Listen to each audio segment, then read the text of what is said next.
Thank you so much.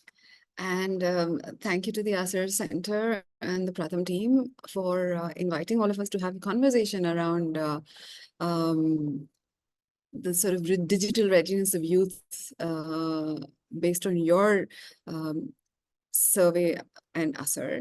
I want to quickly say hello to the panel that's going to be with us today. Swati Vasudevan is the country director of Khan Academy. We have Kuldeep Dantewara, who is the co-founder of Reap Benefit, which is an organization that works with works in the area of civic engagement, civic empowerment, and works with communities and youth. And we also have from Lead School, Gaurav Sharma, who's the Chief of Academic Excellence. Now, this is a diverse panel. All of them in different ways are bringing technology into the ecosystems in which they work.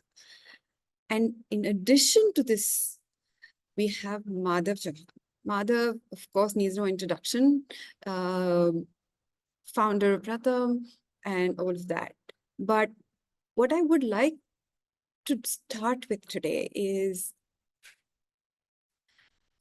the term that jumped out at me as I was reading the report was the term digital readiness, which in many ways made me think of school readiness when we talk about our 5- and 6-year-old. And when we're talking about our 14- and 18-year-old, we're talking about digital readiness. And I sort of want to kickstart the conversation with the panel and with asking the question as to what jumped out at you. And we can start with Swati and go from there. But what jumped out at you when you were listening to the findings and read the report? Thank you, Deepika. It's a very interesting report. Would love to see how these trends shape up as we do the next round of survey. But just even this one single report, there are a lot of things that jumped out at me.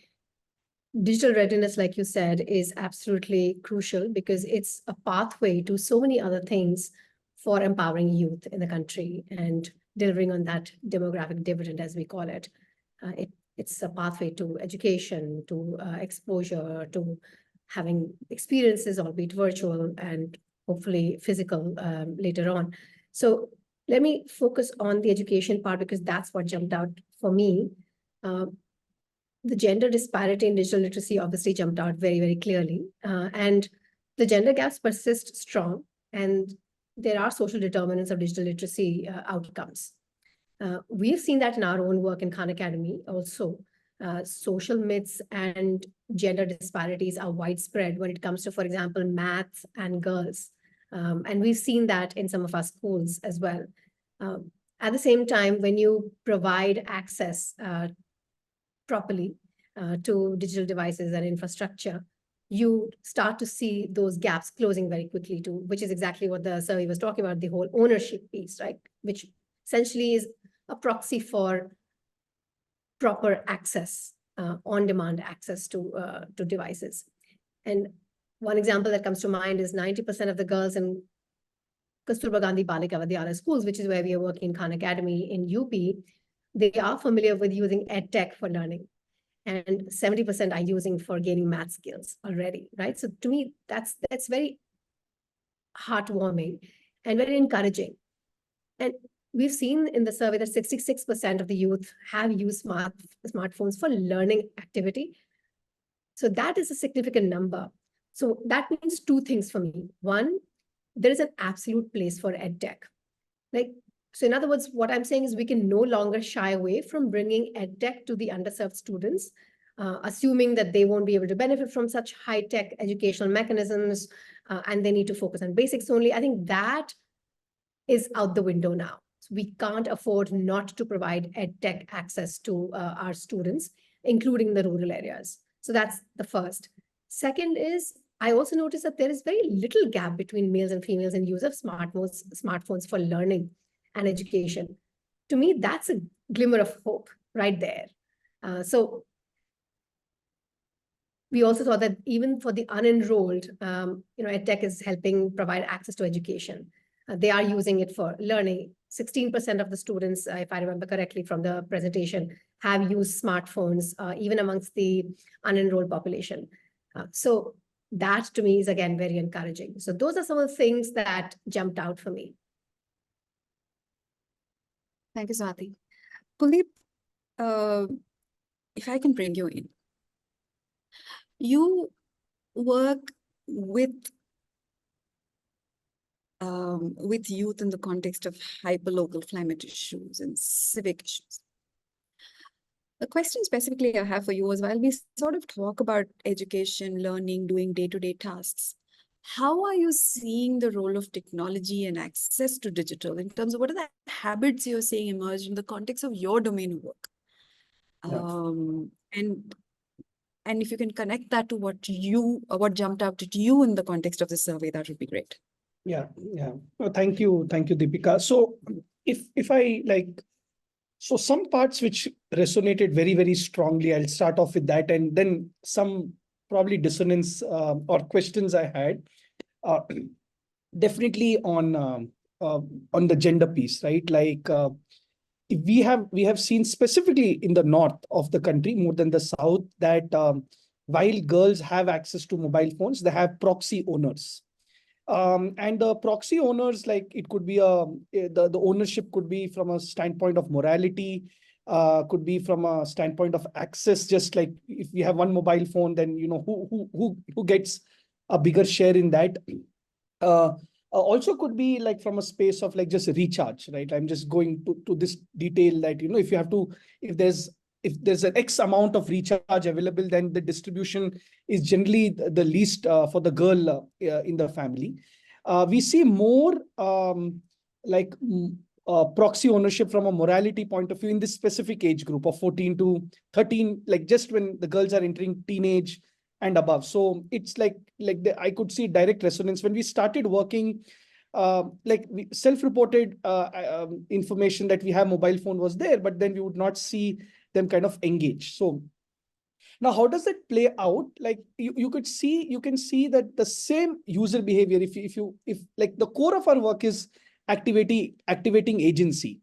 Now that could be through climate action, civic action. That's just a means to an end.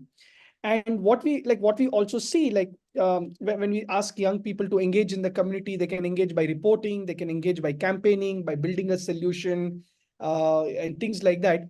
We see the reporting of local civic issues and climate issues actually very, very low by girls. But when the reporting becomes anonymous in nature, then the reporting actually starts it increases. Now that I see some linkage, with proxy owners and things like this. So that piece was standing out. That piece was like jumping out. If I may just pause for a second, for a lot of our audience here who may not completely know what you mean by reporting in the context of work, give an example that will be actually useful. So it could be reporting a pothole. It could be reporting inadequate sanitation facility. It could be reporting a street light not working. So the idea is any issue you see in your community, if you experience that issue every single day, how do you report that? Like the idea is for the young person to activate that sense of agency by doing it. So this piece stood out very, very strongly. Second, I was not very surprised of the usage, entertainment usage is very, very high. And that actually made me think, and that's the learning we are having, that when we say that technology could be used for educational purposes or learning purposes, I think double clicking on learning in itself is very, very important. Is access learning because you're now kind of competing with entertainment, and we find that very difficult. Getting them to our work is entering the world online and then getting them offline. It's almost like we're entering their lives through the mobile phone, and then we're saying go out and do something in the community. So it's already there are three layers of friction. We are not entertaining, we are not providing any dopamine kick. Then we are saying, okay, 1 minute, now please go out to the community and do something. And then what you're doing, you're going to fail 8 out of 10 times. Come and report that back to us, right? So it's so access is there. Like if you share a video or something, they will respond to that. But does that access lead to learning? At least in our work, I have very uh, I have strong reservations around that. That's the second piece.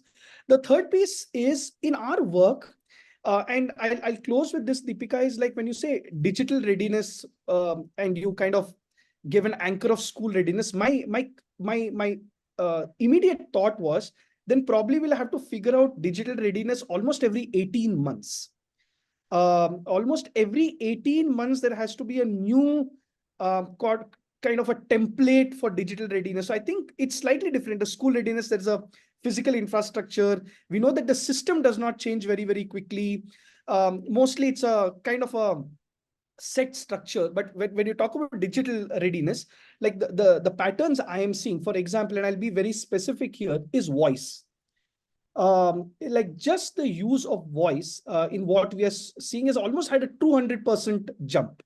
So now I'll give you a specific example. Like we get a lot of bottom up ways in which young people have solved issues. So about 2 years back, we would ask them to type it out. In my area, there was a lake, and I got Nerega funds unlocked to get the lake rejuvenated. Or I went to the Gram Panchayat and I spoke to the in the panchayat asking for my needs. And like we saw young people finding it very difficult to type. But now, like since we're using Bhashni, we see like it's a matter of minutes. They do something, they send us the voice recording. We immediately it automatically gets converted into English and it goes back. So like somehow I felt that that piece was kind of missed, I feel, in the learning aspect or the readiness aspect or things like that. So these are the three major trends I'm seeing. Like the women piece, girl piece, I completely agree, and I see how that plays out. Like even in civic issues, women, girls participate much lower, even though you have access to technology. So there is a social conditioning there. The second piece is around voice. And third is like, we might want to be very careful if we are thinking of creating a prescriptive framework of digital readiness. I feel there could be a lot of bottom-up digital readiness, which could be more contextual than top-down. That's what I've seen and learned. Actually, I want to come back and if you in sort of the next round of this conversation, talk about the idea of bottom-up digital readiness, because that's, I think, the interesting part of this conversation, really, right? What are we seeing on the ground? What's the 14-year-old of today going to be? And also, what do you see the 14-year-old of today going to be doing as an 18-year-old of tomorrow? So that's something I want to come back to you on in a couple of minutes, if you can think about it while I leave you. Gaurav, you're in school. You sort of bring technology in the form of a tablet in the hand of the teacher, but you also introduce this for the student, and you also kind of connect it somehow to the parent. I mean, I want to, if you can use that lens, that framing of low income, affordable private school students and their lives across the country, you work urban, rural, semi-rural, everywhere, at lead schools. Can you tell me, what are you seeing as aspirations that you're picking up in the way that the 14 to 18-year-olds are engaging, both within the school system and outside the school system? What else are you picking up? And again, of course, what are you taking away from this report? What's jumping up at you? Sure. Thanks, Deepika. Very interesting question. I think I'll first focus on the report and then come to the aspirations. On the report, I'm very happy to see that upcoming trend, which was shared by Disha, was that greater than 50% users of internet will be in rural India. Very happy to see that, because I think access is very, very critical. And yes, as Kuldeep said, on a lighter note, we also compete with entertainment. We have received feedback that can your videos be a little faster? Can the music be a little louder? So you do compete with entertainment even inside the classroom. But then of course you have to coach them that you need to have soothing colors, slow moving objects, easy for the eyes, and so on and so forth. Having said that, I think while we spoke about access and how ground up readiness needs to be there, I think digital literacy, I would just rephrase it the way we use it at Lead. We would rather use digital for literacy. How can we use technology to help impart a certain level of education and make it easy for the teachers to go through this? Because even in big cities of the country, teachers have a certain fixed mindset at times where they are used to teaching through the book, through the concepts, rather than the application of it in the outside world. So I think digital can bridge that gap very well, where teachers can be equipped, as you mentioned about the tablets, etc., with the right kind of lesson plans, the right kind of framing of a concept, and how do you really introduce it to children in the best possible way.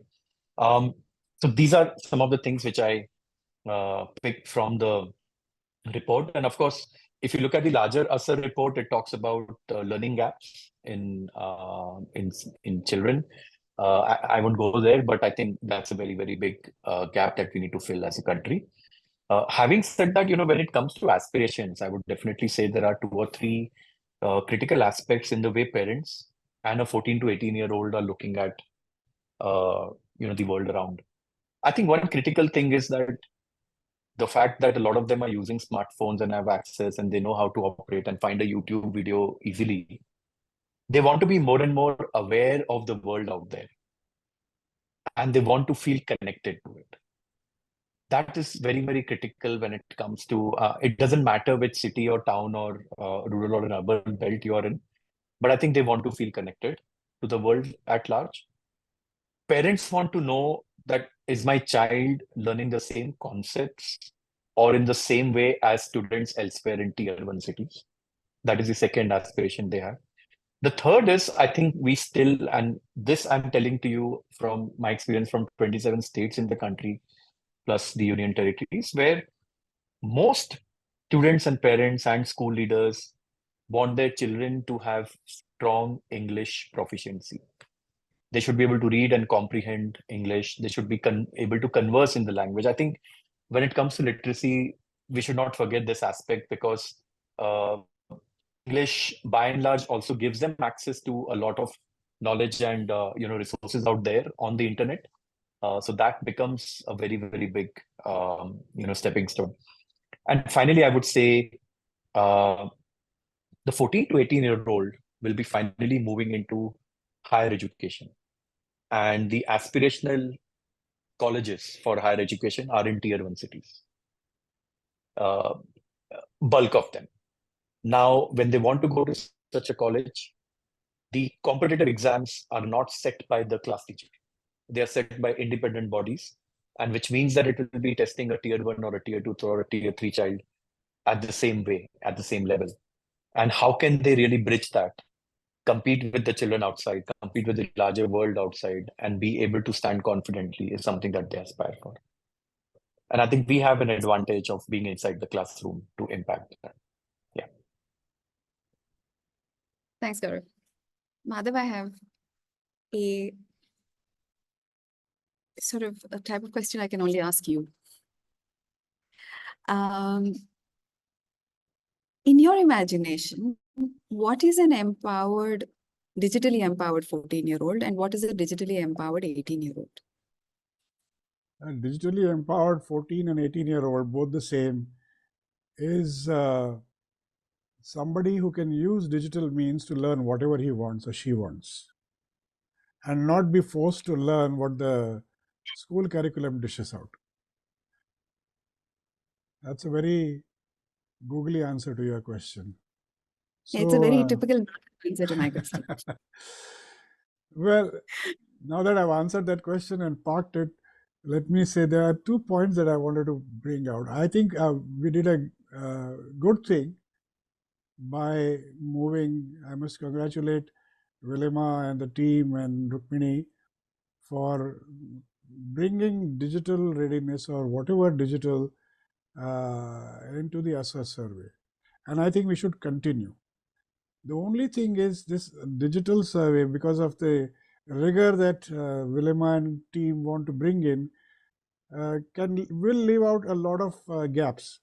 For example, the time taken to do the survey, the cost of it, the national scope, everything takes time and money. So I think we have to start looking at studying and researching use of digital devices. And I'm saying that not only smartphones, digital devices for learning in general.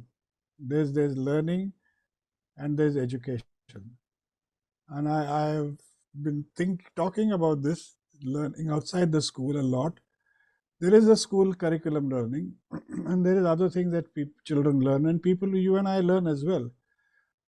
So I think the ASER survey has brought out what we can do, or the children can do, or they do in a limited sort of sense, using smartphones. One piece of information, I think it's there, and maybe Disha can help us out quickly. What is the percentage of children who have access to computers, laptops, and big computers? 10% in the households there, I think somewhere around that. Yeah, that's what. So which means that, are we saying, the question I'm going to put to the panel is, do you think mobile phones, smartphones are as useful as the computers? I don't know what they are called. I forgot now what they were called. Desktop computers or laptop computers, are they as good and as useful for the purpose of education? And I'm sure Swati will have some opinions as well, because it depends upon what you're learning, how you're learning, what you're going to use. And I'm glad Kuldeep brought out the voice dimension, because children have started researching the net, looking at information using their voice. And voice is getting better and better all the time. I used to make a lot of mistakes using voice, and now I think I'm getting better, or the machine is getting better. I don't know which one it is.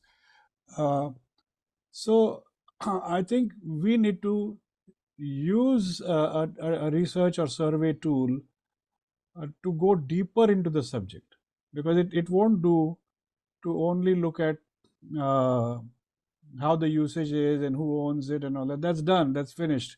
There's not that much more to do. But how children use it, what happens when they use it. For example, if you're using a smartphone, what else do you know?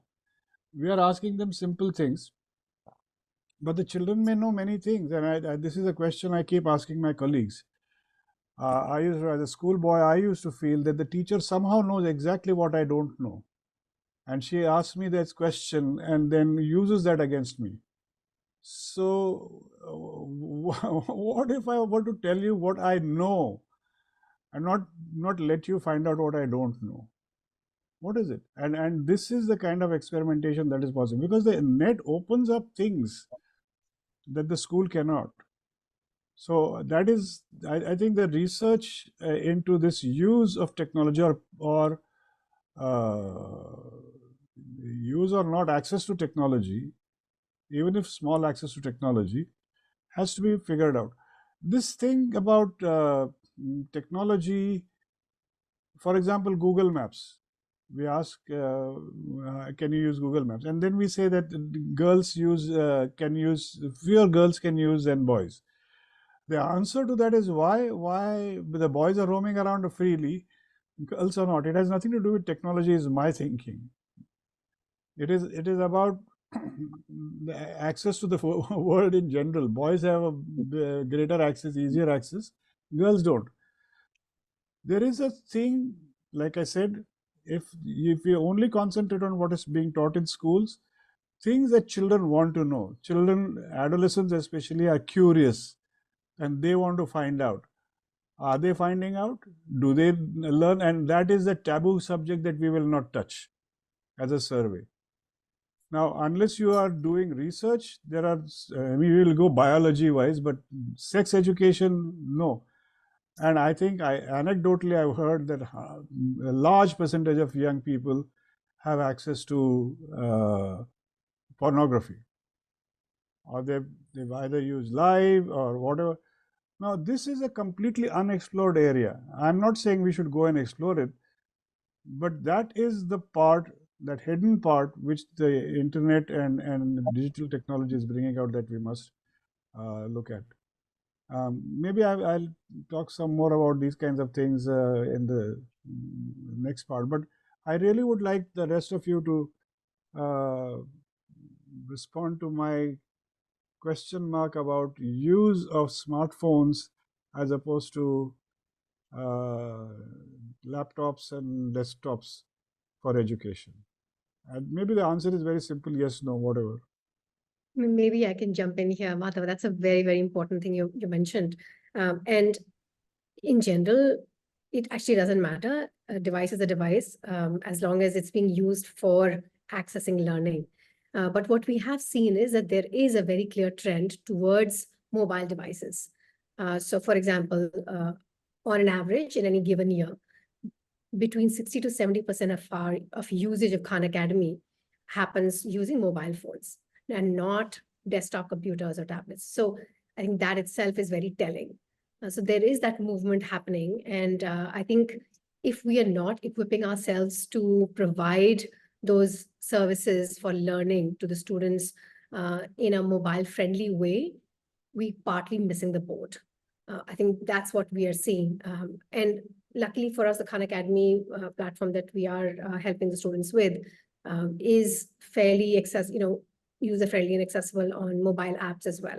So that makes it a little easier in vernacular, which is, I think, the harder part. One is, okay, providing access to learning, but providing access to learning in a language that they can understand in a mobile-friendly manner. So that, so you start adding these different criteria, and the world starts to get smaller and smaller. But I think two other things that you mentioned, Madhav, which to me were very interesting, and I wanted to just underscore those. The point about girls being restricted in their access. And I think that's a very pertinent point and that's where the digital readiness comes into picture. Because if they are physically restricted and we can't they don't have access to the world and we can't get them out in the world, let's get the world to them. Right? And that's what the digital devices do in some ways, right? They get the world to them. So they're helping bridge this cultural the gap that's created by cultural norms and social conditioning. So in some ways, it's a very good break, kind of a solution for those issues that we have in our society, which otherwise would take generations to get over. The second thing that you mentioned, which again was very interesting to me, was the whole point about, in fact, I know Gaurav, you mentioned it too, digital readiness for learning. So it's not just digital literacy, but digital for literacy. That's the point, Madhav, you're making as well, which is democratizing learning, not necessarily education. And that is very interesting because obviously the idea is to democratize learning, bring learning to students to make them employable at the end of the day. But here is what I see happening from our lens, right? Skilling is needed when they hit the job market. I think that's very clear. And skilling is fortunately gaining emphasis in our country. There's a lot of schemes from the government, a lot of not-for-profit organizations, CSR organizations that are focused on that area. And it's very important for the current cohort of youth in the job market. But as we all know, that's just a Band-Aid, right? It's just a Band-Aid for the board that already got missed during the education years because the learning didn't happen, only education happened, like Madhav, you were saying, right?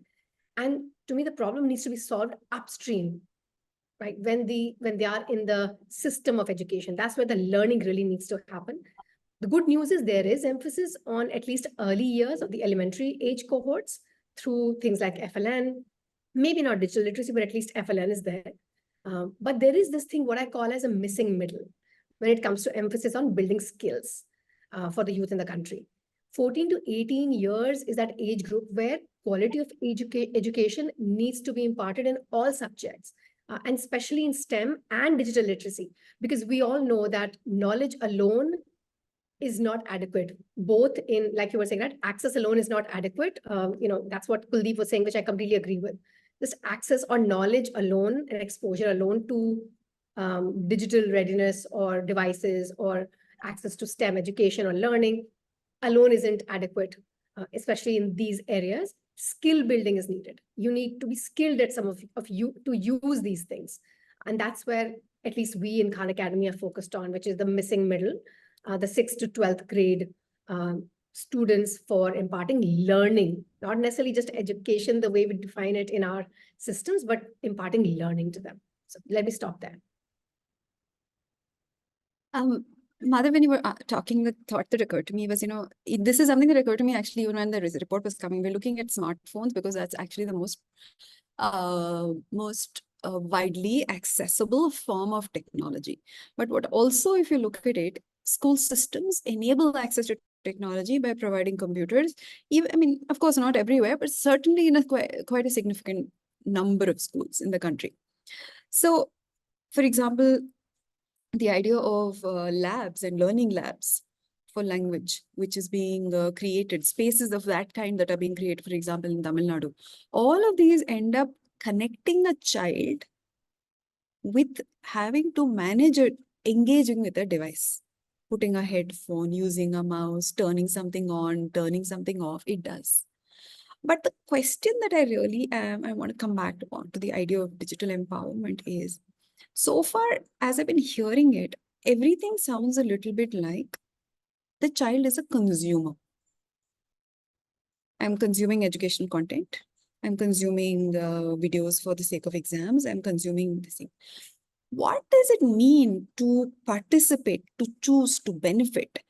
So if we had to open our minds and just forget about learning outcomes and education systems and all of that, what would it mean to digitally empower where the locus of control agency, my ability to choose what I want to learn, my ability to continue education, for example, I've come to the 8th grade, I'm unable to continue things. I want to maybe pick a course I want to do somewhere.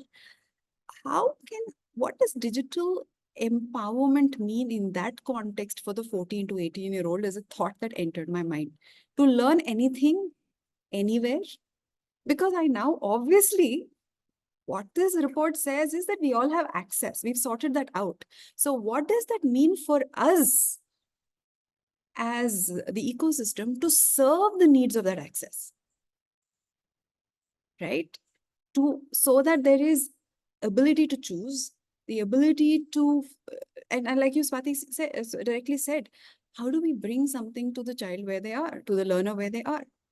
Any thoughts on that, or any things which you think are going to be are blocks in enabling that? For example, how do I show I have learned a course somewhere? I have learned, well, actually, a classic example is the common service centers, right? Which the report talks about, where you go, you do a course, you have learned how to be digitally literate.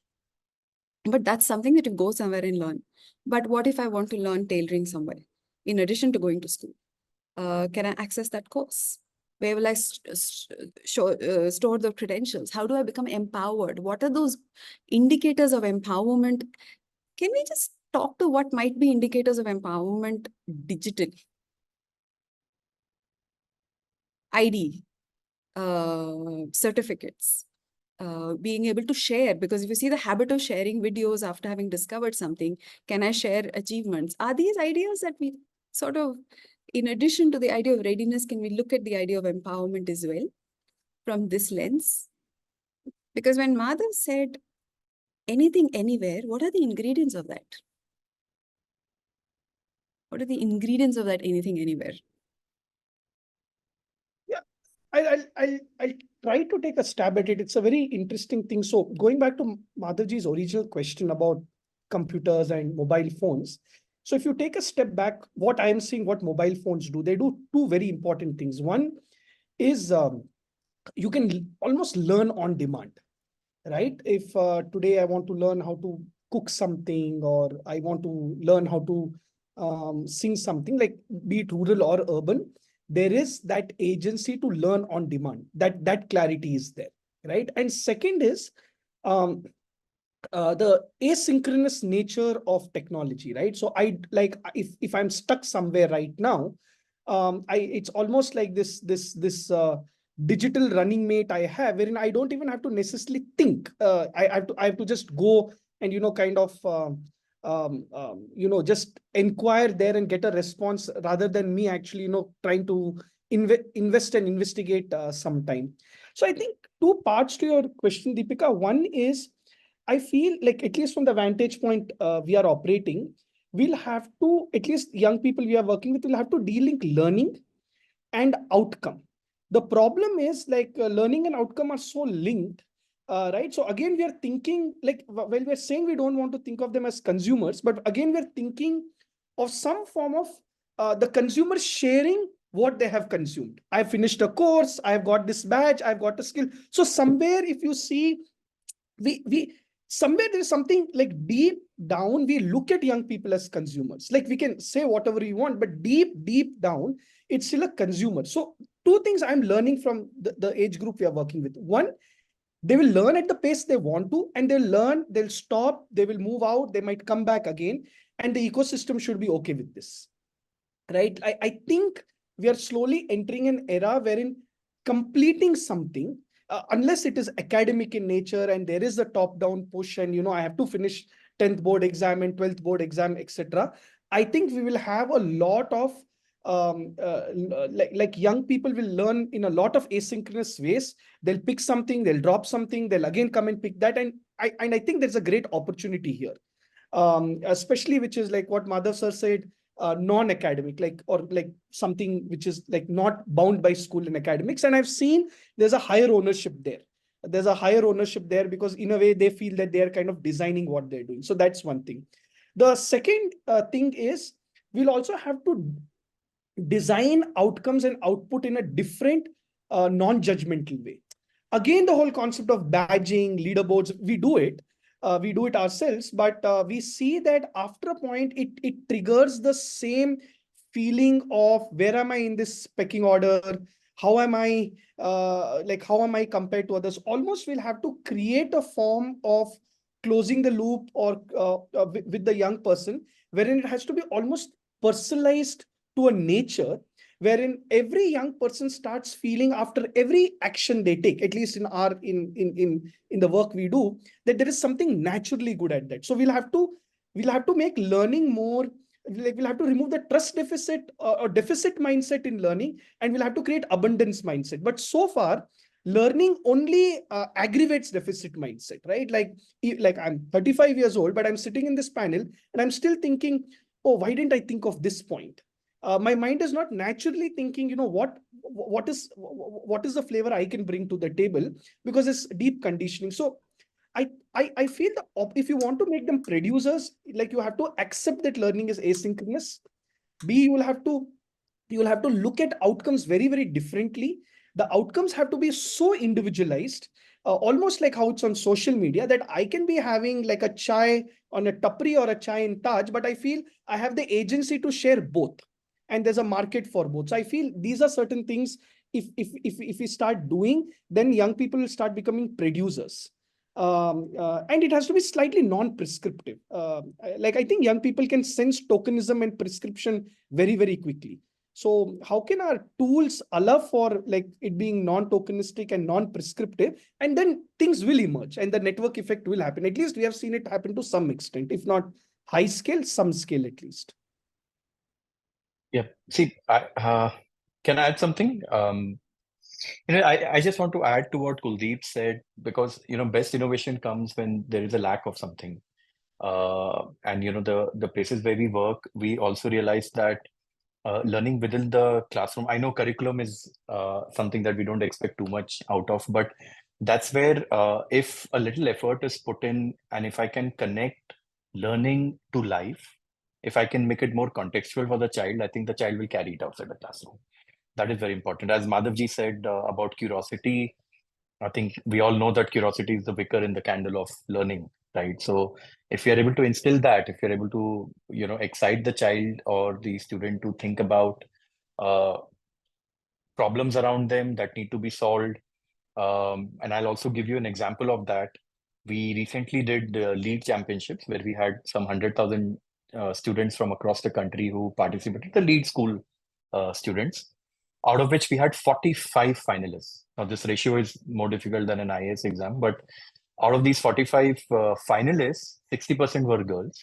And I'll give you, I'll share a story of two of the girls who came from a school in Kashmir. And as part of the coding challenge, where we had told the children, why don't you build an app based on what you have learned to solve a problem around you? And they actually built a therapist bot for mental well-being. And, the thought that they had put in was, this is something very relevant to our society. Can we do something for this? And when we went deep into why did they think about it, they told us things like, for us, coding is not about programming, right? It's about creativity and programming. It's about what is it that I can do to solve a new age problem using a new age tool. And this also shows a certain competence that they develop. Of course, when I talk about it, I will talk about it within the classroom, but it can be extended beyond that as well if the child is curious. But that is the output we got from these two girls from Kashmir who were able to articulate a problem, solve it, and then bring it forward with a lot of confidence to say that, this is something which I need to create a resilient mindset. This was a good case study that we saw. And I think the backdrop to this was if you can generate enough curiosity in children. And I totally agree with what Swati said in terms of, smartphones. I think, of course, if I need to sit in front of it's a device, but if I want to sit in front of it for longer sessions and so on, desktops are better. But a lot of parents don't have access to a desktop. They would definitely have a smartphone. And I think the future belongs to those who can build content, apps, even browsing of the Safaris and the Chromes, etc., which is smartphone friendly. If we build that, I think we'll be giving a lot more digital and digital literacy access to children and students. Deepika, if I can jump in here to go back to the question you were asking, I think the things that you were alluding to, in order to have some of those happen, I think what we are really talking about is creating that interoperability, that security and certification, authentication for sharing of information, codification of a skill gained, for example. Essentially, what you're talking about is an education stack. That's essentially what you're talking about, kind of a digital public infrastructure. If I got your question correctly, which to me again brings us back the whole 9 yards back to the same problem, which is digital literacy. So we can create all of these good things, okay, but if the digital readiness is not existing, then people can't really access it. So we're back to the digital literacy problem, right? So we can create all these digital public infrastructure and goods, but digital readiness needs to build at the student level. And the important point there to me is digital readiness or literacy cannot be created just for the sake of creating digital literacy. It's very hard. I mean, try telling someone, hey, you need to go and build digital literacy in this particular village. They won't even know where to begin and what to do. So, it's always more helpful to, whenever you're trying to try to create skills, it's always more helpful to go with the objective of doing it in a particular use case and let that digital literacy be built on the side as a side effect, because then it's more application oriented. I'll give you an example of what we are doing, right? So we set out to teach math, right? Not to do, digital literacy necessarily. We set out to teach math. But what we're achieving as a result, as a side effect, is digital literacy. So now these students are going home and exposing their other siblings to this whole concept of, look what we can do with a smartphone. Look, I can access learning on it. Similarly, these teachers we are building capacity for are going home and bringing that knowledge to the others in their family, their their friends, other women, other men around them, and children. That, look, here's what I learned today. Here's what you can do, and they learned it simply as a part of using digital modes for accessing learning. So I think that's the point I want to make, which is, digital literacy is important to even be able to benefit from digital public goods and in digital infrastructure. Second, the digital readiness and literacy cannot be built for the sake of building digital literacy. It has to be built as a part of trying to impart certain application usage capability, right? And using it for certain application. Deepika, you asked, I think, and I forget the question now, but I know the answer.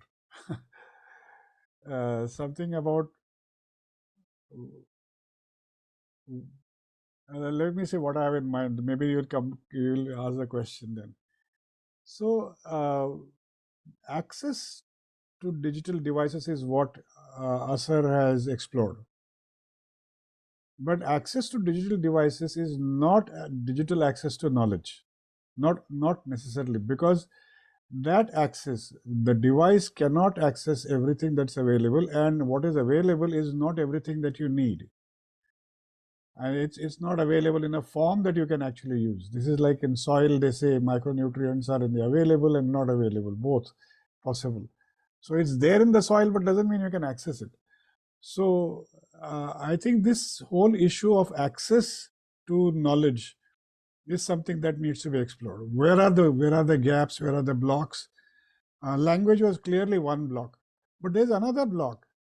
So and we've been exploring this in some ways. Our society, and this is something which may have to start at a very early age. Our society does not like asking questions. You can't ask your parents your question. I mean, maybe it's maybe changing in the higher classes and whatever. But asking questions is not a habit. You can't think of questions to ask. And that limits your internet search. You may be able to search, hey, I want to listen to this song, I want to do that. But what am I searching for? What should I search for? That is a very difficult habit, and that I don't think we have. I don't know if you guys are doing it. I would love to try and say, how do you know what you're going to search for? What is it? I'm not framing it quite well, not well at all, in fact. But that is one big thing that needs to be taken care of.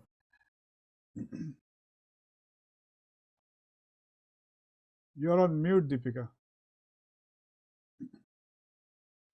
Sorry, thank you. I'm actually glad you brought that point because I think that connects to two things. One is we've always known that to search is, you're saying to be a digital native, you should be able to engage with the internet comfortably, that kind of stuff. If we were to declare that the current 14-year-olds and even perhaps the current 18-year-olds are digital natives, at least Indian 14-year-olds and 18-year-olds based on this survey are digital natives. It still asks me the question, it still begs the question as to, in order to engage with the world, do you know how to ask the questions to engage with the world? In 2017, when we were looking at things like Diksha and stuff like that at Xtep, obviously you put the QR code in the textbook because you knew search was not a habit. You didn't know how to ask the question, where to find things. You had to deliver it in the textbook.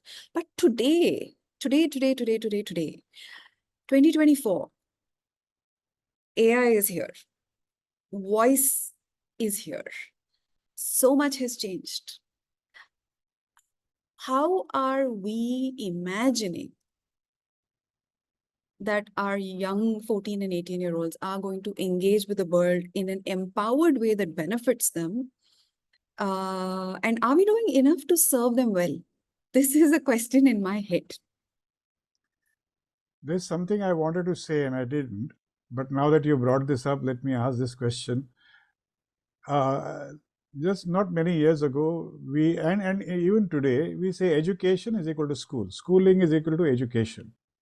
Okay, now gradually with ASR data and all that, people are saying schooling ain't learning. That's Land Pritchett has been saying that. Now gradually we may start saying with digital access and digital devices and the internet, learning will happen. And we are forgetting that there is a larger, the popular word is ecosystem out there, which leads to learning. And if we don't get the children to learn how to do things. So for example, Kuldeep's activity is about asking, finding or reporting whatever problems you have and all that. Even that you can actually do that you can actually find that there is a problem.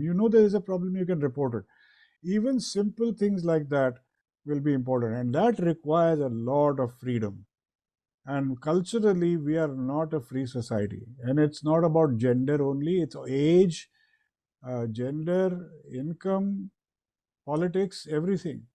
And is this an environment that's conducive to learning? That's a question, big question, is that we are not dealing with that at all. We are not dealing with that. I think we need to.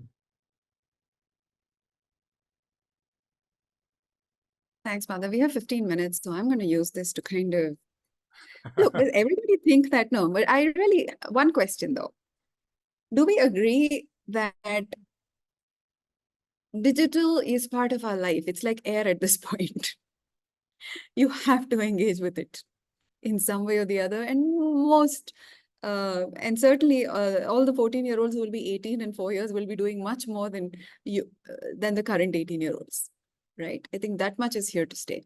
So with that background in mind, I have a question for each one of you, and you can go in turns. What do you think we need to do? One, you can say one, you can say two, you can say three things you would want to do to truly, truly unlock abundance for this age group. And when we're doing this, I really would urge you to close your eyes and imagine the 14 and 18-year-old. Because sometimes when we talk about youth and we say the word youth, they seem like this nebulous group of humans, and you don't know who that human is. So what would you want to do to truly, truly unlock abundance for this person?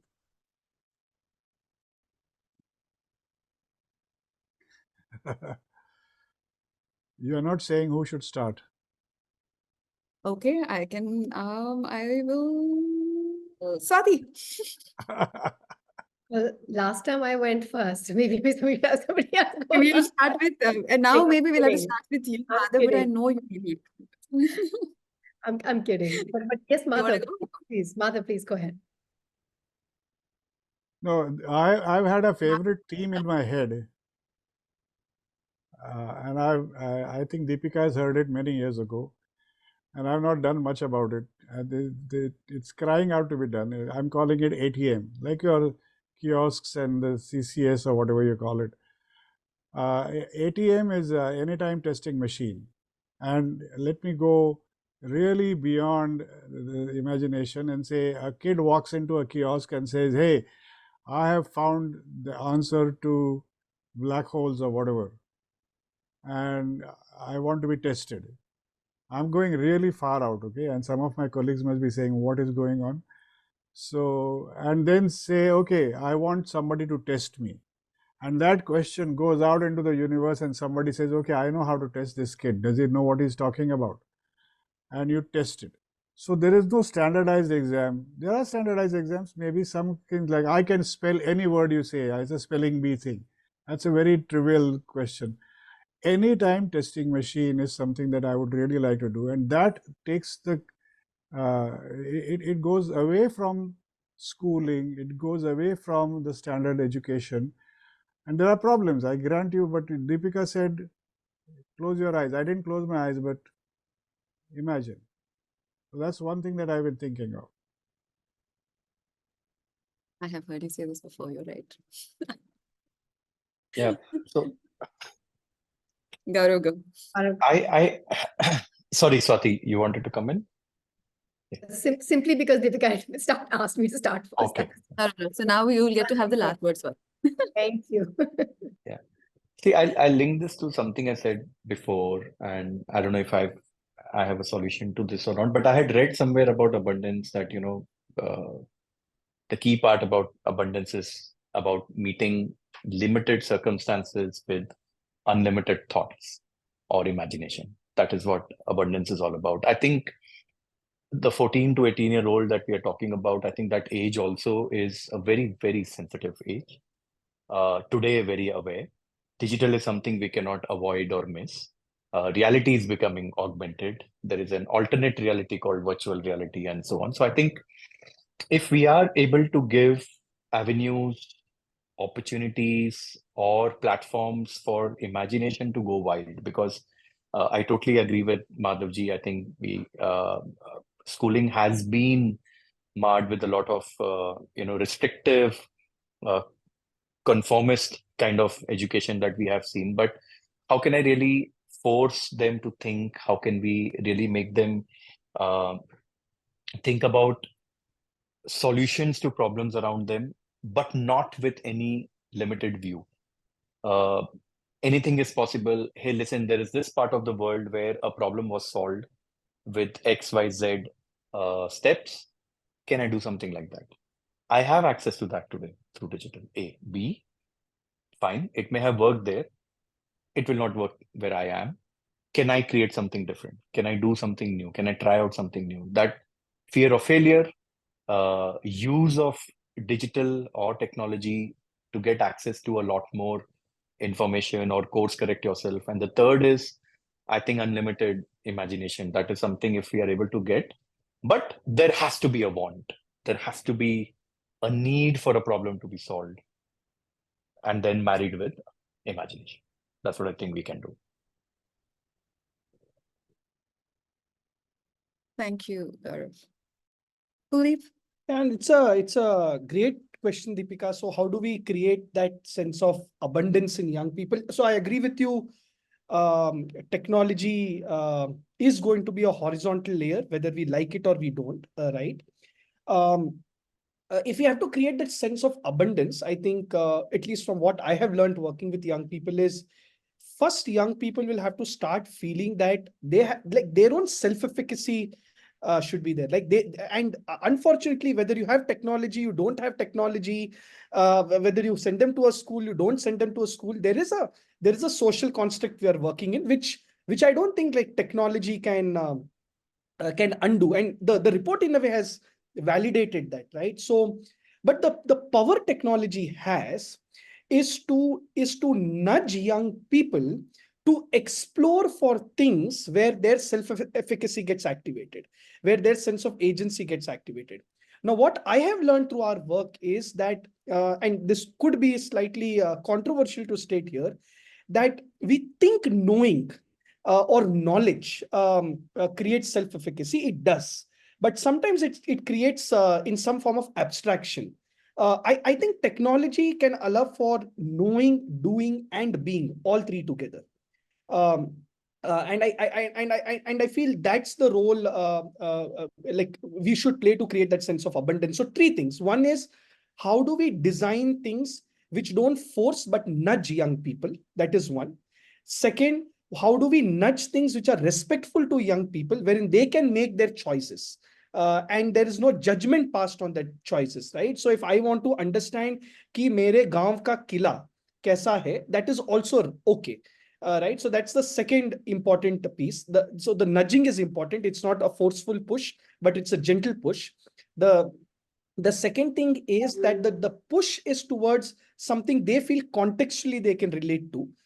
And the third thing is a combination of thinking, doing, and sensing. I think for a long time we have put, and I don't want to make it this versus that, but we have put thinking and articulation on such a pedestal that we have negated young people who learn by doing, who learn by sensing. And a major part of the country, that's at least I don't have the amount of experience folks from Pratham have, but a major part of the country in rural India learn by doing and learn by sensing. So if we just value that, I think efficacy will be built, agency will be activated. So I would say these three things, and that's sometimes I feel a positive in our work, because we are not curriculum driven. We are allowed to be innovative. When they go and talk to a Gram Panchayat member, hum baat bhi kar sakte the kya? So for us, the fact that we are outside school allows us to work with them much better than us being inside school. Thank you. Maybe Swati? I'll go next. So I'll say two things that I would love to have happen to ensure abundance. First, to me, abundance really starts with empowerment. And empowering, so it's really about empowering the youth. And for that, we have to go a little bit upstream, not restrict ourselves to the youth themselves, but start looking at a slightly larger concentric circle of influencers in their lives, which is parents and teachers. So to me, the first point is really about parent and teacher awareness building to give youth a voice and a choice. So that's my first point. The second point is about wanting to give them, if I could really wish for them having something for ensuring abundance, it's really giving them a digital tutor that has inordinate patience, gives them a safe, low-stakes space to learn anything, anywhere. along with adequate guardrails in place for safety and security. So those are two things I would wish for. I want to add one wish, if I may. There are many, but I'll just go with one because I also want to give Rukmini time. I'd say if I were to be the 14 or 18-year-old, as much as I explore the world and see the world, I might also just want to have my portly, my richness, the portly that I come with, that's mine. Whatever way and shape or form. Sometimes I might want to show it, sometimes I want to keep it, sometimes it's just me within me. So is there something digitally that we can enable the sort of portly that is mine and personal, that where I can see how I made this journey in my life, and if I want to share parts of it, I share it with people that I want to share it with, like a digital portly of some kind. Because we're talking digital, I'm saying that my personal digital portly, which is mine, and I put in it what I have chosen to do, learn, want, showcase, or not. But it creates a sense of being and self for me, because it's not, while a lot of it is about feeling it inside, but also when I see this, it validates what I have done. For example, if I have participated in a campaign with the Panchayat to fix the street lights in my street, in the village, or to build a public library in my community, if there was some way to evidence it, I can come back. So my personal portly for myself.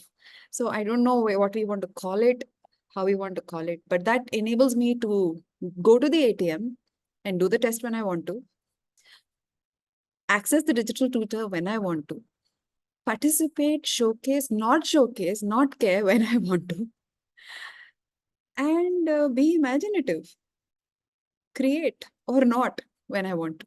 So yeah, that's sort of my wish. And with that, with my eyes on the time, I'm going to say thank you so much. This has been really fun doing this with you guys for me. And what I like is sort of the richness and the diversity of conversation and the different lenses with which we came to this.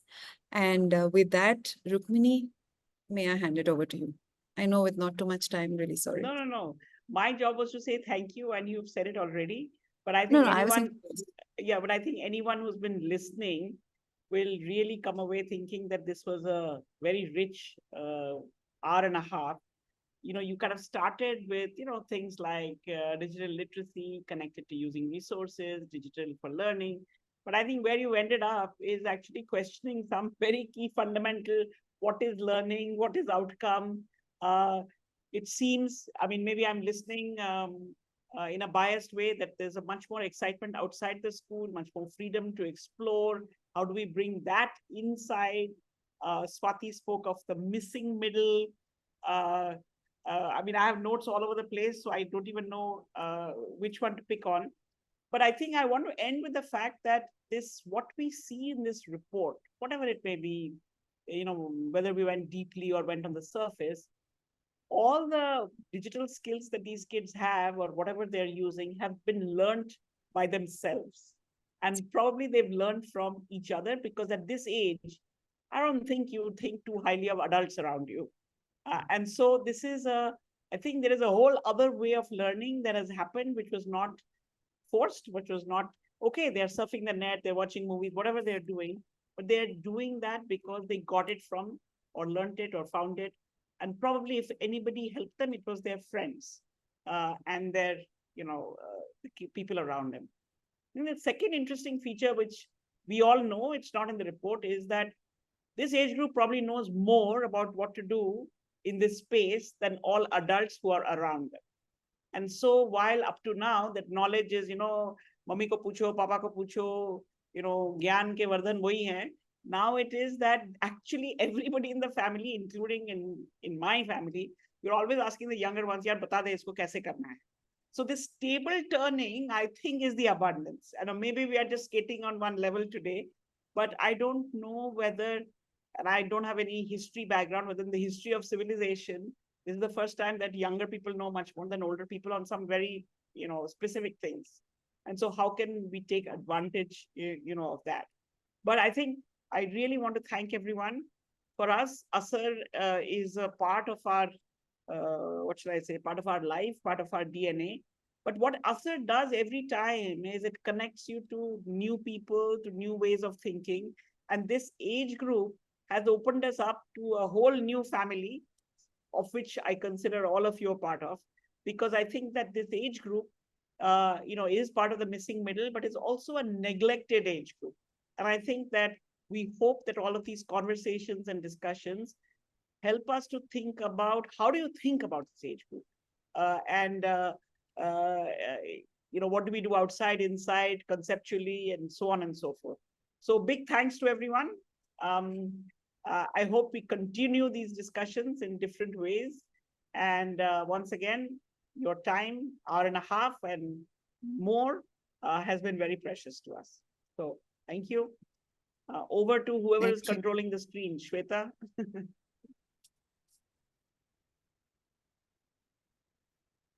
Thank you, ma'am. I think we will close for the evening. A big thank you to everyone who joined today, and a big thank you to all our panelists for bringing such diverse insights onto the table. And yes, hopefully we will continue these conversations in these spaces and in person. Thank you so much. Have a good evening. Thanks, everyone. Thank you for having Thank you. me. Pleasure to be here. Thank you. Thank you.